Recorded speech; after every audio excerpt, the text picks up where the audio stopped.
এখানে একটা বৃত্তের ডায়াগ্রাম রয়েছে। এটা বৃত্তের কেন্দ্র থেকে যে লাইনটা টানা হয়েছে সেটা আমরা ব্যাসার্ধ নাম দিয়েছি, তাকে আমরা ইন্ডিকেট করেছি কী দ্বারা? আর দ্বারা।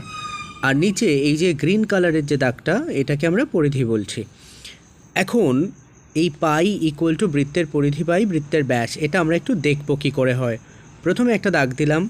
বৃত্তের পরিধি মানে এই যে পরিধি, এই পরিধির সূত্র হবে 2πr। তাহলে আমরা লিখে দিলাম ওপরে 2πr, কারণ বৃত্তের পরিধি ওপরে আছে। এবার বৃত্তের ব্যাস দিয়েছে আর, ব্যাসার্ধ দিয়েছে আর, তাহলে ব্যাস বের করতে হবে। ব্যাস ডাবল হয়ে যাবে, অর্থাৎ 2r হয়ে যাবে। তাহলে 2r হবে হচ্ছে বৃত্তের ব্যাস।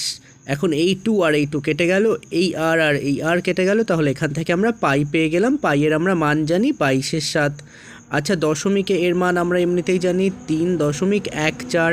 একটু অ্যাডভান্স হয়ে গেলে আর একটু মনে রাখার জন্য 3.1415 এরমভাবে মনে রাখা যায়।